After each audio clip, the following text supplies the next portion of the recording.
Yusek Bernisayo, and all of those virtually and online. The hearing of the Committee on Higher and Technical and Vocational Education is hereby resumed. May I ask the Secretary to acknowledge the presence of our guests, both physically present and those who are with us virtually. Thank you, Mr. Chair. Good morning. Let me acknowledge the presence of our resource persons for this hearing. We'll start with Yusek Bernardino Sayo, who is here with us physically from the Presidential Legislative Liaison Office. And together with us this morning, our virtual attendees, let me acknowledge the Representative Steve Chongbian Solon from the Lone District of Sarangani, from the Commission on Higher Education, we have Commissioner Mark Libre, Executive Director Cinderella Filipina Benitez Haro, Engineer Hil Luzares, and Dr. Leonida Escalagi. From the Technical Education and Skills Development Authority, it is represented by Deputy Director General Tonesito Umali, Attorney Joyce Balong, and Ms. Beverly Bayonisto. From the United Student Financial Assistance System for Tertiary Education, or UNIFAST, we have OIC Executive Director Ryan Esteves and Ms. Marlem Elect Hoveliano. From the Philippine Association of State Universities and Colleges, we have Dr. Tirso Ronquillo. From the Coordinating Council of Private Educational Associations, or COCOPEA, we have Ms. Joyce Ann Samaniego, Attorney Joshua Calaguas, and Attorney Joseph Noel Estrada. From the following state universities and colleges, we have from the University of Science and Technology of Southern Philippines, its President, Dr. Ambrosio B. Cultura II, together with Dr. Maria Elena Polma, Dr. Vanessa Ascanio, Dr. Ruel Cabahug, Attorney Erwin Busio, and Ms. Catherine Carcosa. From the Ilocos Sur Polytechnic State College, we have its President, Dr. Gilbert R. Arce. From the Davao de Oro State College, we have its President, Dr. Christy Jean Villanueva Ganiera. From the Bataan Peninsula State University, we have its President, Dr. Gregorio J. Rodis, together with Dr. Emmanuel Macaraeg and Director Ives Consunje. From the Mindanao State University, we have Dr. Alma Beroa, Attorney Shedik Abantas, and Dr. American Cabarro. From the University of Antique, we have Dr. Pablo S. Crespo Jr. And lastly, we have from the Southern Leyte State University, its President, Dr. Pros Ivy Yepes, together with Director Wade Lim. That's all, Mr. Chair. Thank you. Thank you, Claire. Let's proceed. We have 21 bills to take up this morning. I'll try to be as efficient as possible in taking them up. Let's first take up Senate Bill number 975, an act providing for a moratorium on student loan payments during disasters and other emergencies, filed by Senator Lapid. May I ask, whomsoever this may be relevant, sino bang nagbibigay ng loan sa mga estudyante? Do private HCIs provide loans to students? Do we have a representative from the private school association? Good morning. Yes, Mr. Chair, good morning po. From COCOPEA, we are representing Yes, the sir. private education. Mr. Chair, there are private higher education institutions that provide loans, in-house loans, but not for everyone. There's also a component in the UNIFAST for student loan program that may also be implemented in the private higher education sector, but not yet been implemented, Your Honor. Your comments on the proposed moratorium during states or periods of calamity. Mr. Chair, we interpose no objection on the proposed bill In fact, this is aligned with RA 11469, particularly the section which provides, if I may be allowed to read, Please, sir. direct all banks, quasi banks, financing companies, lending companies, and other financial institutions, public and private, including the government service insurance system, social security system, and Pag-ibig Fund, to implement a minimum of 30-day grace period for the payment of all loans, including but not limited to salary, personal, housing, and motor vehicle loans, as well as credit card payments falling due within the period of the enhanced community quarantine without incurring interest, penalties, fees, or other charges. Persons with multiple loans shall likewise be given the minimum 30-day grace period for every loan. So I think this is consistent with the proposed bill. However, Your Honor, we also be asked to, may we also be allowed to clarify if this covers promissory notes, because, Your Honor, if this will cover promissory notes because they are also in the nature of loans, loosely, then for the private higher education institutions, this will paralyze operations of private higher education institutions, especially during times of pandemic or calamities where they also need to support the salaries and compensation of its employees and the operation of these schools. So with that, Your Honor, we will submit our formal position paper along these two grounds. Thank you. May we hear from Unifast? Thank you, Mr. Chair. This is Attorney Esteves from Unifast. Insofar as Unifast is concerned, Mr. Chair, we interpose no objection to the proposed measure, as it would strengthen, not weaken, the purpose of student loans as envisioned by both Sections 8 of RA 10687 and RA 10931, specifically the purpose of serving assistance to higher education institutions and students through student loan programs, Mr. Chair. Attorney Ryan, may I get your view with respect to what was brought up by Cocopea with respect to, does it cover promissory notes?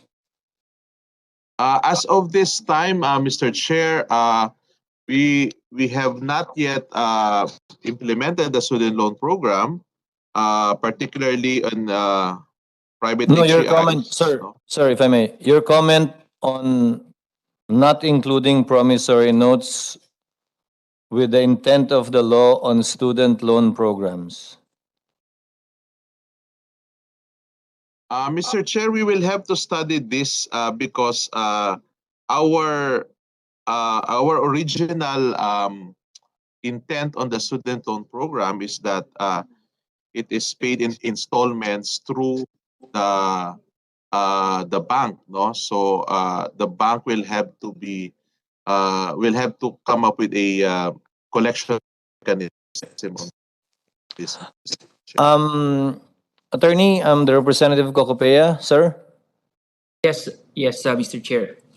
Pag may pinautang kayo sa estudyante, does he give a promissory note? Or only when he failed to pay? Usually po, the promissory notes, those are for those who cannot pay their tuition on time. And if ever there will be in-house loan programs for schools, it is covered by a separate student loan agreement with the school. Then let me answer you directly. It does not cover, and let it appear in the record, that the bill will not cover promissory notes. This will only cover the student loan program and postponements of payments or a moratorium in the payment of the student loan program. Would that be satisfactory to you? Thank you very much, Mr. Chair, for that clarification. We appreciate that very much. No need to state in the law and specify it because the intent of Congress is part and parcel of the written letter of the law. Your other concern was what again, Attorney Joseph? Or no, how do I call you, Joseph or Noel? Joseph na po, Mr. Chair. Attorney Joseph, what was your second concern? Yun lang po yung major, Mr. Chair. Okay. We'll just wait for the implementation of the student loan program in the Unifast and if it will also be covered by the moratorium also.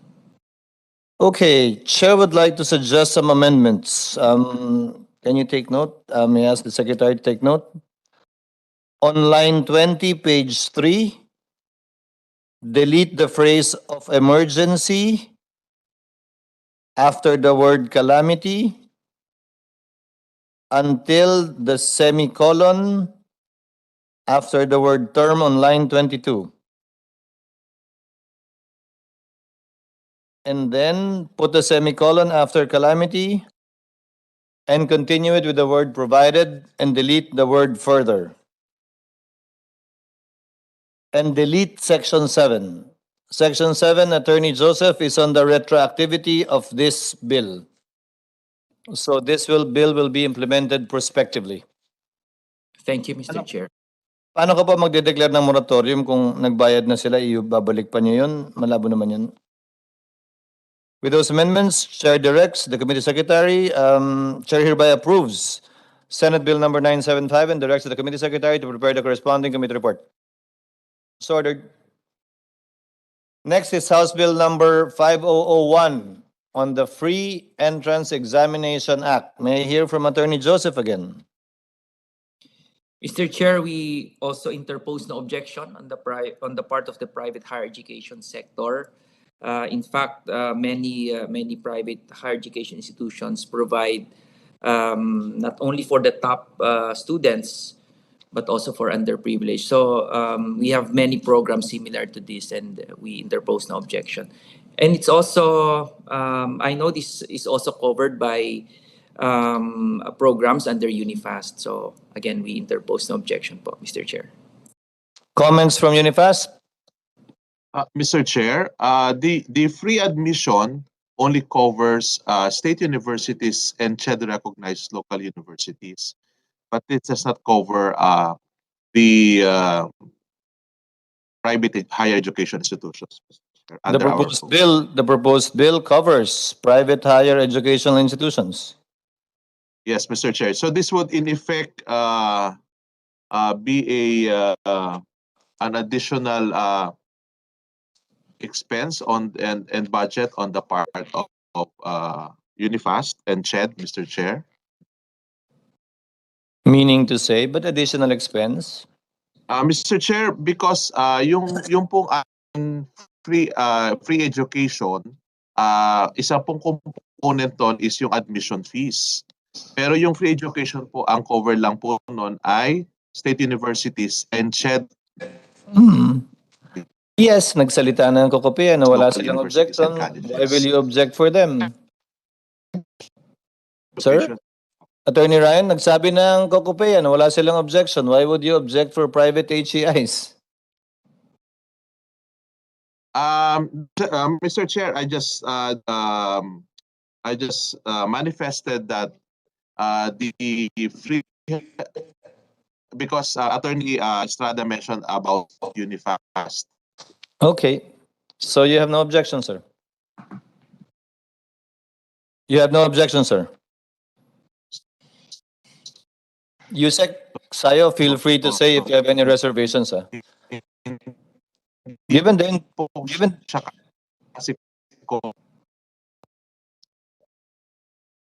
Attorney Ryan, please check your signal. Yes. There being no objections from Kokopea, which will be burdened, if at all, by this bill and expressing their support thereto. House Bill number 5001 is hereby approved and adopted. Secretary is directed to prepare the corresponding committee report and kindly review it for any grammatical or clerical errors before filing the committee report. So ordered. Senate Bill number 1351, an act establishing the Philippine Entrepreneurs Academy and appropriating funds therefore, is hereby referred to a technical working group to be chaired by the secretary, by the committee secretary, and for them to conduct the necessary hearings in order to hear and thresh out the proposed Senate bill. So ordered. Senate Bill number 108, an act mandating higher educational institutions and technical vocational institutions to ensure the safety and security of academic community from internal and external threats, thereby creating a safety and security committee for this purpose. Who is the representative of CHED? Commissioner Mark? Who can answer about a question about this? Mr. Chair, good morning po. I'm Attorney Haro, the Executive Director of the Commission. I will answer Yes, na lang ma'am. po regarding this bill, ma'am. Do I need a law for this, or can Shed just do this? Actually, Mr. Chair, it's already incorporated in our CMO number 9, series of 2013. Kasi we have the enhanced policies and guidelines on student affairs and services. So how is the level of implementation of this memorandum? Is it being followed across the board with both public and private HAIs? Yes, sir. Kasi it should be done by both public and private higher education institutions. Although, Mr. Chair, hindi pa lang yung specific creation of a safety and security committee. Wala pa lang po yung ganoong specific provision, Mr. Chair. Can you include it? Yes po, it can be included po, Mr. Chair. Actually, meron na pong direction ng Commission to develop a platform, a mechanism for a safe and safety and health campuses. Chair hereby defers further consideration of Senate Bill number 108 pending the issuance by CHED of the corresponding memoranda or memorandum covering this particular thing, and as soon as the same is submitted, committee secretary is directed to communicate with the office of Senator Angara to inform him if he still wants to pursue this bill, given the issuance of CHED. So ordered. Next, ma'am, please stay on screen. Senate Bill number 854, mandating the integration of the National Building Code, blah, blah, blah, in the curriculum. As chair of the Committee on Higher Education, I'm not inclined towards legislating the curriculum in any way whatsoever, principally because it cannot and should not be written in stone. It should be flexible enough to be adjusted without need for passage of a law. May I get your thoughts on that, Attorney? Actually, Mr. Chair, per coordination with our Standards and Development Office, it's already integrated in the civil engineering and mechanical engineering curriculum, Mr. Chair. Although it's not a standalone course, it's only included as one of the topics that may be included, that may be discussed or that should be discussed in that program, Mr. Chair. May I ask you, Attorney, is the curriculum found in a law of any course? Mr. Chair, meron pa lang po isa ngayon, the labor education subject. It has been integrated, it has been formulated into law, Mr. Chair, that it should be integrated as an elective subject. Pero otherwise po, wala pa po. Wala na po bukod doon. Then let's not start. Kindly communicate the response of the good attorney. What's your first name, ma'am? Attorney Cinderella Haro, Mr. Chair. Kindly incorporate in the transcript the comments of Attorney Cinderella in the position of the chair to the office of Senator Revilla. And unless he has any objections, and if he exceeds, chair orders that Senate Bill number 854 be sent to the archives. Senate Bill number 1212, an act authorizing CHED, authorizing higher education curriculum development and graduate training in advanced energy and green building technologies. Same, ma'am. I have the same position with respect to this, but out of curiosity, is green technology and green building technologies and advanced energy incorporated in any curriculum in any course? Mr. Chair, there is already a law about green technology, and we are going that direction. There is a function of the Commission there saying that we should integrate a curriculum or a topic about green technology, Mr. Chair. So we are going towards that direction already, Mr. Chair. You're referring to RA number 11393. Yes, Mr. Chair. Kindly communicate, Committee Secretary is directed to communicate with the Office of Senator Revilla that the subject matter of Senate Bill number 1212 is covered or included in RA 11393, which was approved in the 17th Congress. Thereafter, unless the Office of Senator Revilla has any objections, Chair hereby orders that the same be sent to the archives. So ordered. Senate Bill number 1235 on citizens military training and Senate Bill number 1349 is hereby referred to the subcommittee chaired by Senator De La Rosa.